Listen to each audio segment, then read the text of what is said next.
Okay guys, just an update since the last time that I found out my RCA was buggered, and wiring the ground to the battery will actually cause noise on the screen. So I'm going to pull my 3-core shielded cable through, and I pulled the earth wire through. This is actually just for the shielding, so it won't be connected to the ground there. I'm going to put a piece of heat shrink on the wire now to actually make sure that it doesn't get used and it can't short anywhere. Positive will be part of the 3-core, and then the 2 other cores will actually be the RCA. I just wanted to show you guys some routing bits, and as I said before, is this material tape that they use to actually make a wiring harness. As the vehicle ages, this just becomes a sticky, snotty mess. So everywhere where there is a place to actually clamp it down, do so. Got it through here, got it all the way down here, and here again you'll see those little bits of tape. Still have to tie these up, tighten them up, and maybe I'll cut off the extra ones, I don't know, we'll see what they look like. Another important thing that I just wanted to discuss with you guys is when you do a wiring job like this, is always try to hide the buckle of your cable tie. So on this one here, for instance, you'll see that you can't see the buckle because I just tucked it down underneath when I do the final tightening. Always have a look when you do your first one. Also, just make sure that you always do all your cable ties in the same direction. It looks very unneat if sometimes you put it through the back and sometimes you put it in from below. Just decide a way that you're going to do it, and keeping in mind how are you going to hide the buckle, and then just keep all your cable ties the same.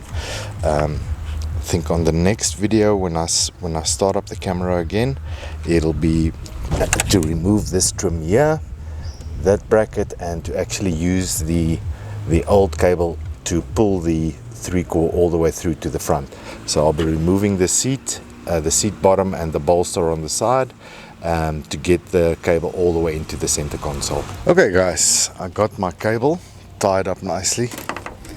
Yep, I'm now ready to go in under this trim, so I'll be removing the trim. I just removed the seat as well, and the side bolster, and that's the hole that we're looking for. This here is my old cable, and it actually goes under the center console right there.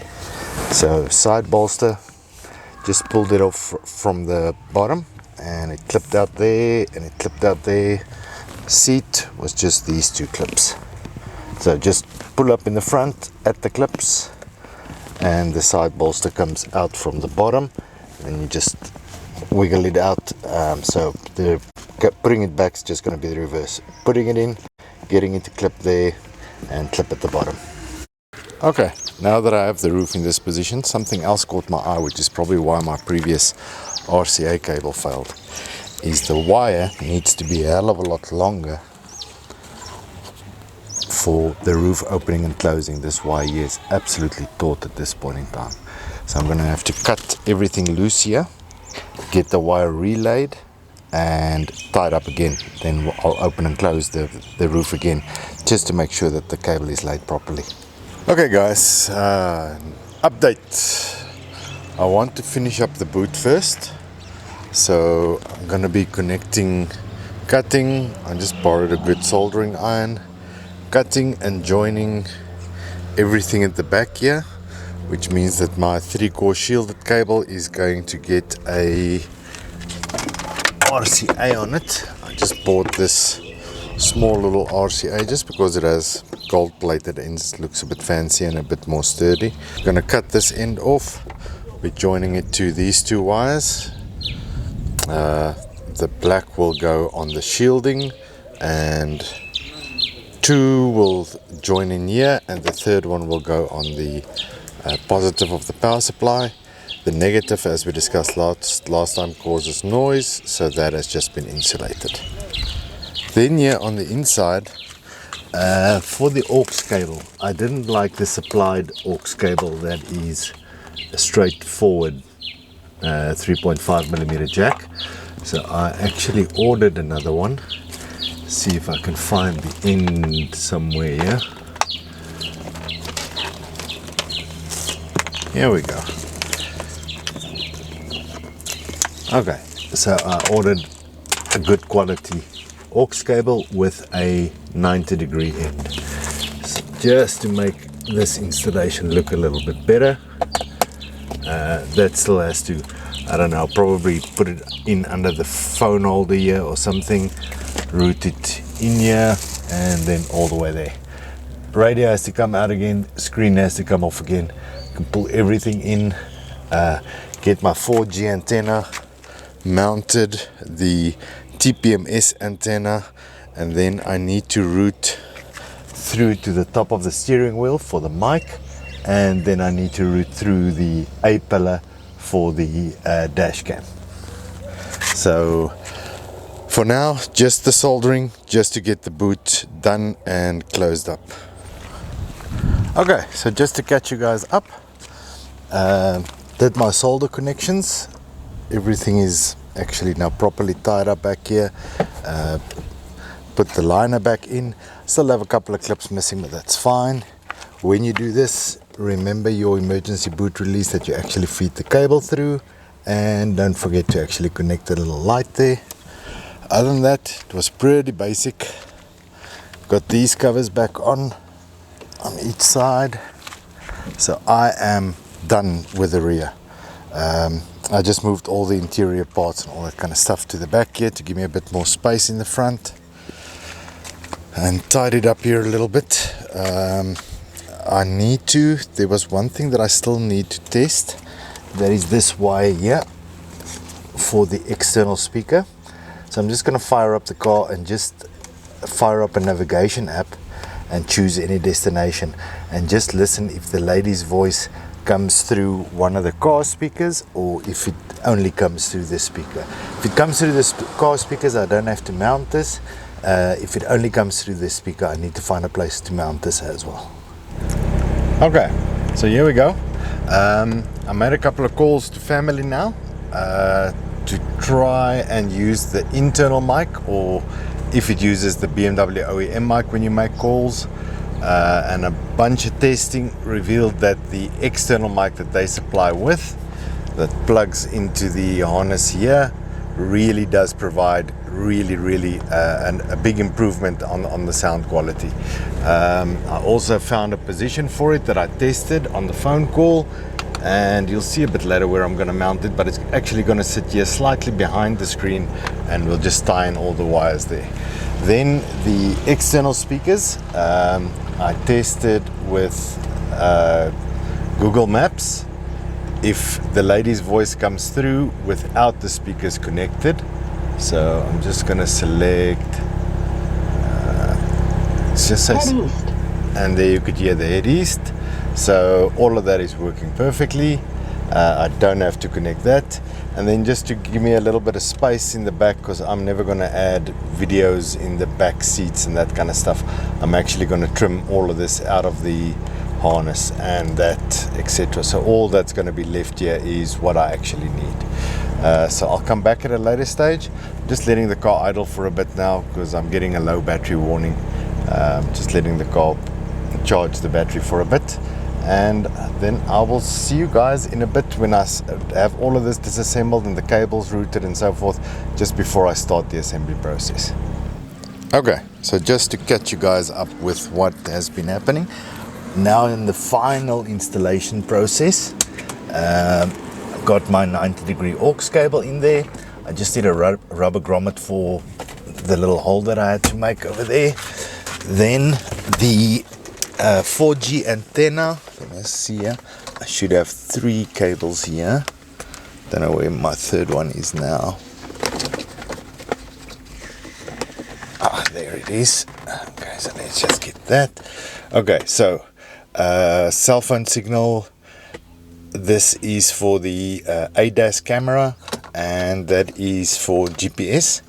I managed to find a nice little place where I could pull the wires through. Okay, so I clipped off the cover here. This was literally just a clip. So let's get that here. So it has 2 tabs at the bottom, and my one clip I actually see is broken, and that little clip there, and so just literally pulled it off. Then the cover on the side here was also literally just a clip off, and I wonder if there where you can actually see a little bit of light at the end of the tunnel, I just used a piece of wire and just pulled those 3 through. So my 4G antenna is currently lying over there. The GPS antenna I will position later, and right now I'm actually just gonna stick the ADAS camera up here and just feed the wiring down there, and then whatever wires I'm left with after I pull these upstairs, whatever length of wire is left here, then I'll just tie up neatly, tuck it in, and then I can close that cover, and that's when the main reassembly will start. So almost done. Okay, so where I left you guys last, the ADAS camera is now actually on. It's been stuck on. The wire actually runs inside here, behind here, all the way down. I got this clip back on, got my GPS antenna there, my 4G's over there.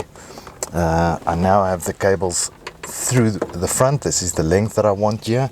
So this I'm now going to tie up, make a nice bundle, put it back in here, replace this cover. I used a bit of duct tape here and there just to make sure that I keep the wires out of the way, because I know that the vents go in here, so I don't want the wires falling, getting in the way. Same here, I'm going to use some duct tape, and some of the wires that actually just pass from the right to the left, I'm going to duct tape them to the back there, just to make sure that when I slide the radio in, that nothing is going to get in the way and prevent the radio from sliding in all the way. So I'll see you guys in a little bit. Okay guys, this will now be the last update.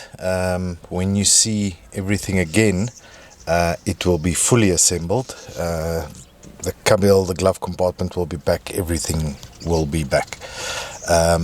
What I just did is I just plugged everything in the way that I'm going to use the USBs. I also had my TPMS antenna in the position that I wanted in, which is right up that little plastic shelf there. I'm going to glue that in place now with some double-sided tape. So all I did was just hang the screen here. That's why I couldn't really film it. I was kind of holding on to it with one hand. And I did a full systems check. Made sure that the audio still works.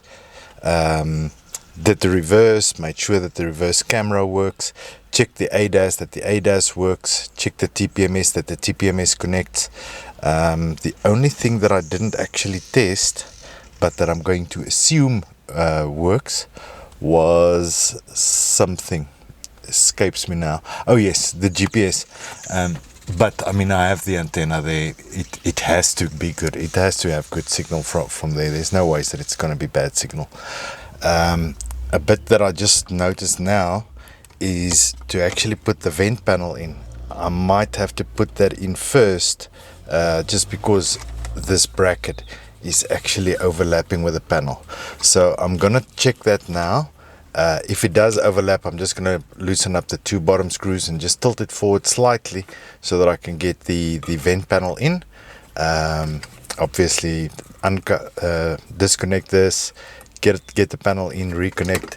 Same for the start button, disconnect, pop the start button back into place on the panel itself, and get that in, get the climate control panel in, and yeah. Then I'll put the glove box back, put my other cup holder in, and that should then pretty much be it. Then I will restart a video again, just for the final startup and just a quick general overview of what the screen actually looks like and how it performs.